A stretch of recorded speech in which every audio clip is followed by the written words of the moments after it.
आदरणीय वनिता खराबे मॅम व इतर शिक्षक वर्ग व माझ्या लाडक्या मित्रमैत्रिणींनो, 3 जानेवारी 1831 भारतीय प्रथम शिक्षिका मुख्याध्यापिका स्त्री शिक्षणाच्या प्रणेत्या क्रांतीज्योती सावित्रीबाई फुले यांचा जन्मदिवस. त्यांच्या प्रतिमेस अभिवादन करून मी माझ्या भाषणास सुरुवात करते. तुझ्या उतुंग भरारी पुढे गगनही ठेंगणे भासावे, तुझ्या विशाल पंखाखाली विश्व ते सारे वसावे. आज प्रत्येक क्षेत्रात स्त्रिया सर्वोच्च पदावर काम करताना आपल्याला दिसत आहेत.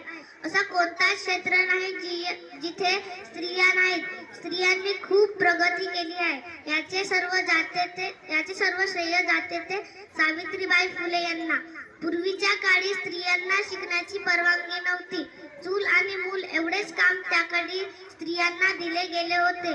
अवघ्या वयाच्या 9व्या वर्षी सावित्रीबाई फुले यांचा विवाह ज्योतिबांशी झाला. त्यांच्या वडिलांचे नाव खंडोजी नेवसे पाटील व त्यांच्या आईचे नाव लक्ष्मीबाई